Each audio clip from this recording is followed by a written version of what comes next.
Chapter 6. The Wise Dog. One day there passed by a company of cats, a wise dog. And as he came near and saw that they were very intent and heeded him not, he stopped.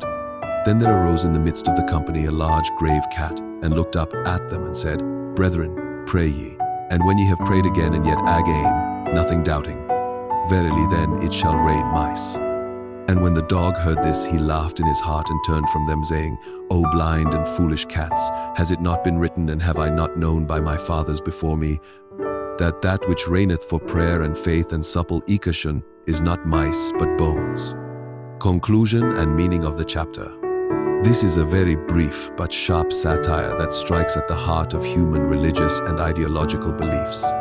Listeners who understand the depth of spiritual stories and hymns will easily grasp its true essence. Individual needs and individual truths. For a cat, the most important thing is a mouse. Therefore, she believes that praying to God will cause it to rain mice. For a dog, the most precious thing is a bone, leading to his belief that prayer brings down bones. Both have mistaken their personal needs for the ultimate truth. This illustrates the human tendency to view God or nature through the lens of our own private desires and requirements. Ego and the illusion of being wise. The dog is referred to as the wise dog, but in reality he is just as foolish as the cats. He laughs at the cat's prayers and calls them blind, while he himself is a victim of the same superstition. It's just that his God provides bones instead. We humans also frequently mock the religions or beliefs of others without realizing that our own beliefs are built upon the same foundations. Citing traditions and scriptures to prove himself right, the dog claims that it is written and that his fathers believed the same. This perfectly mirrors how humans fight by citing their own religious books and ancestors to argue that only their God and their path are correct. Chapter 7. The Two Hermits. Upon a lonely mountain there lived two hermits who worshipped God and loved one another. Now these two hermits had one earthen bowl, and this was their only possession. One day, an evil spirit entered into the heart of the older hermit, and he came to the younger and said, It is long that we have lived together. The time has come for us to part. Let us divide our possessions. Then the younger hermit was saddened, and he said, It grieves me, brother, that thou shouldst leave me. But if thou must needs go, so be it. And he brought the earthen bowl and gave it to him, saying, We cannot divide it, brother, let it be thine. Then the older hermit said, Charity I will not accept. I will take nothing but mine own. It must be divided. And the younger one said, If the bowl be broken, of what use would it be to thee or to me? If it be thy pleasure, let us rather cast a lot.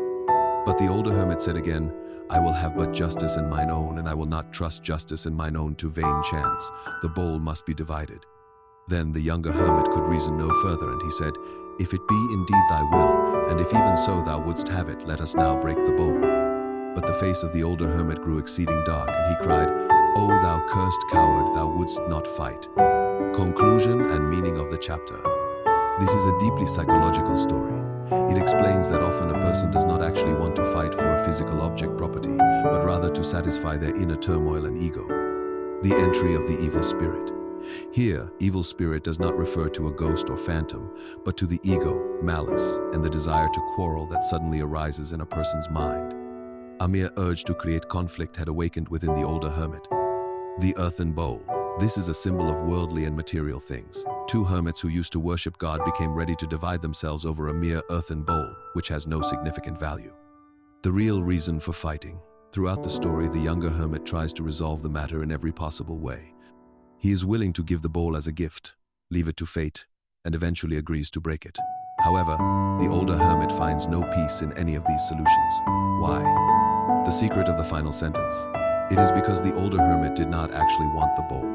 He simply wanted to fight. When the younger hermit refused to fight and agreed to everything, the older hermit's ego became frustrated.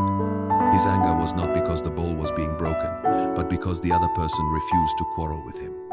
This story teaches us that most of the world's conflicts are not over the division of things, but due to the clash of human egos. And if you want to defeat a quarrelsome person, the best way is simply to refuse to fight them. Chapter 8. On Giving and Taking. Once there lived a man who had a valley full of needles. And one day the mother of Jesus came to him and said, Friend, my son's garment is torn, and I must needs mend it before he goeth to the temple.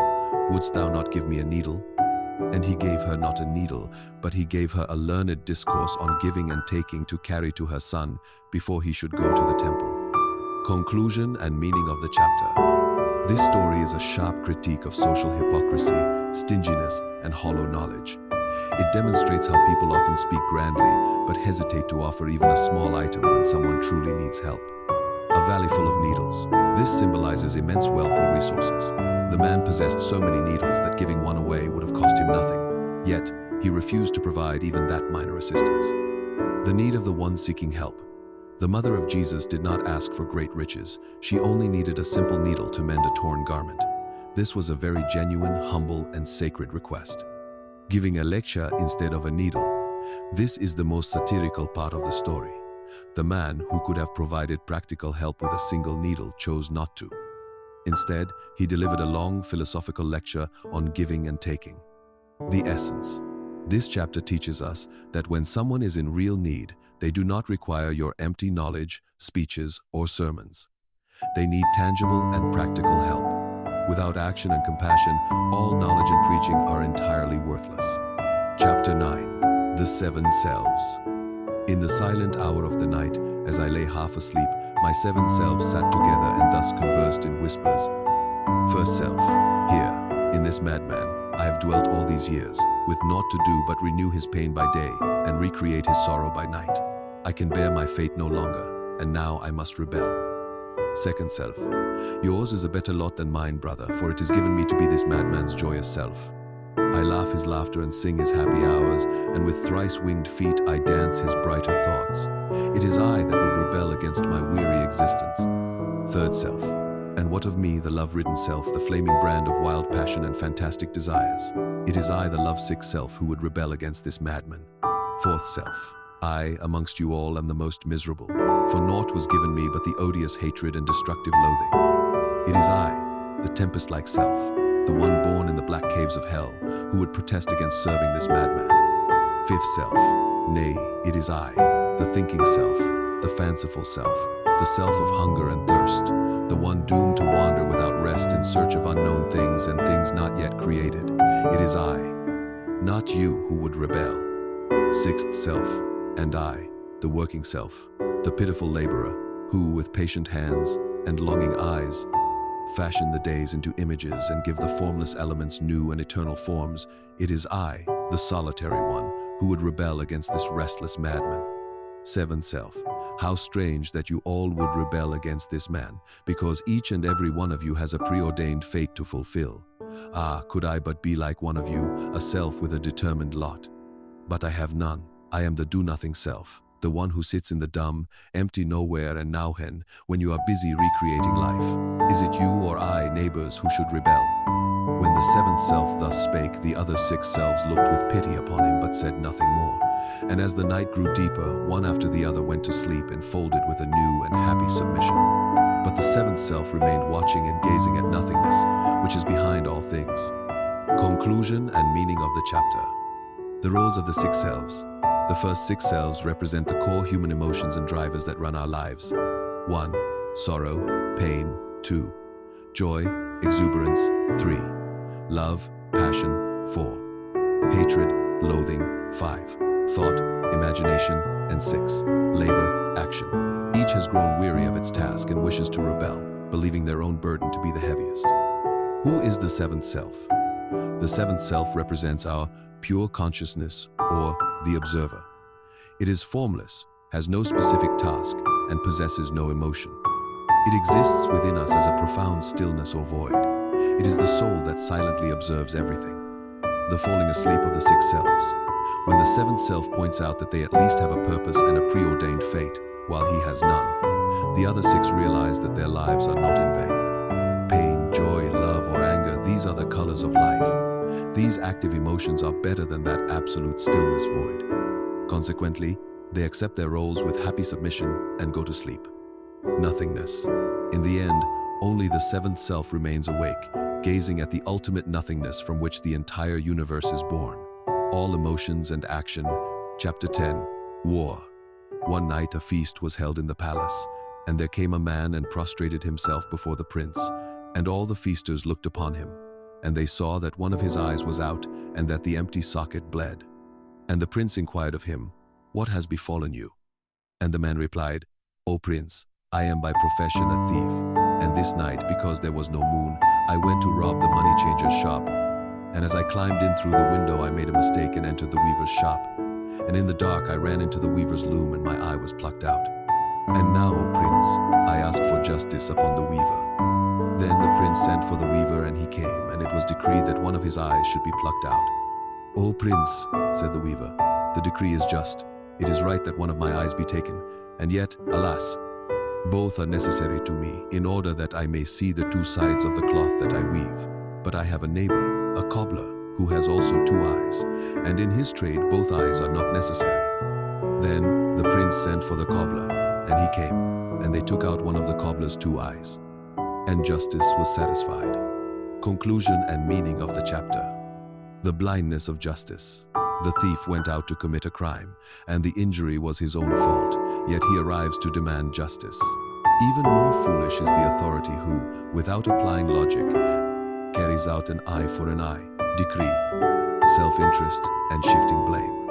When the weaver faces punishment, he offers a bizarre and absurd argument to save himself, claiming he needs both eyes for his craft, while a cobbler can manage with one. This is the height of human selfishness, where one is willing to make an innocent person a scapegoat to save their own skin.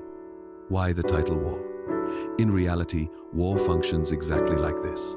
One party makes a mistake, someone else passes judgment, and another seeks self-preservation. Ultimately, the price is paid by an ordinary, innocent person who has nothing to do with the original matter. In war, it is always the innocent and ordinary people who suffer the most, while those in power believe that justice has been satisfied. This story completely strips away the hollow reality of human judicial systems, selfishness, and the nature of war. Chapter 11. The Fox. A fox looked at his shadow at sunrise and said, "I will have a camel for lunch today." And all morning he went about looking for camels. But at noon he saw his shadow again, and he said, "A mouse will do." Conclusion and meaning of the chapter. This short fable by Khalil Gibran is a profound and witty commentary on human ego, ambition, and the grounding nature of reality. The illusion of the ego. At sunrise, the sun is low, casting an exaggerated massive shadow. The fox looks at this giant shadow and develops a false sense of grandeur, believing he is big enough to hunt a camel. This represents human vanity and the ego, especially in the beginning stages of an endeavor, or in youth, where our self-perception is often inflated and unrealistic. Chasing unrealistic goals. Driven by this false self-image, the fox wastes his entire morning searching for a camel. This mirrors how people often waste precious time and energy chasing impossible illusions or unattainable goals because they do not truly know their own limitations. The humbling light of truth. At noon, the sun is directly overhead, leaving almost no shadow or showing it at its smallest, most accurate size. The noon sun symbolizes the harsh, unavoidable light of reality, truth, and maturity. The fox is forced to confront his true, small size. Acceptance and compromise. Upon seeing his true shadow, the fox simply says, "A mouse will do." He accepts his reality and adjusts his expectations accordingly. The story beautifully illustrates how life and experience eventually humble our grand, egotistical ambitions down to practical reality. Chapter 12. The Wise King. Once there ruled in the distant city of Wirani a king who was both mighty and wise, and he was feared for his might and loved for his wisdom. Now, in the heart of that city was a well, whose water was cool and crystalline, from which all the inhabitants drank, even the king and his courtiers, for there was no other well. One night when all were asleep, a witch entered the city and poured 7 drops of strange liquid into the well and said, "From this hour he who drinks this water shall become mad." Next morning all the inhabitants save the king and his lord chamberlain drank from the well and became mad, even as the witch had foretold. And during that day the people in the narrow streets and in the marketplaces did naught but whisper to one another, "The king is mad. Our king and his lord chamberlain have lost their reason. Surely we cannot be ruled by a mad king. We must dethrone him." That evening the king ordered a golden goblet to be filled from the well, and when it was brought to him he drank deeply and gave it to his lord chamberlain to drink. And there was great rejoicing in that distant city of Wirani, because its king and its lord chamberlain had regained their reason. Conclusion and meaning of the chapter. This is one of Khalil Gibran's most famous and thought-provoking stories. It strips away the masks of society, power, and the reality of the majority. The true definition of madness. Who is truly mad in this story? The truth is that the entire populace of the city had gone mad. However, because they were the majority, their madness became the society's new normal. When an entire crowd becomes blind or mad, they begin to perceive the only sane person among them as the madman. Mob mentality. The people believe the king has gone mad, while the king was perfectly sane. This reflects the bitter reality of democracy or society where truth is not what is actually true, but rather what the majority of people believe it to be. The king's compromise. The king was truly wise. He understood that to rule over a crowd of madmen, or even to survive among them, the safest path was to become mad himself. If he had not drunk the water from the well, the mob would have dethroned or killed him. Thus, to save his throne and his life, he became just like the crowd. The deep irony of the final line. At the end of the story, the people celebrate that the king has regained his reason. This is a very dark irony. In reality, the king had lost his reason, but in a world of madmen, conforming to their madness is considered being wise.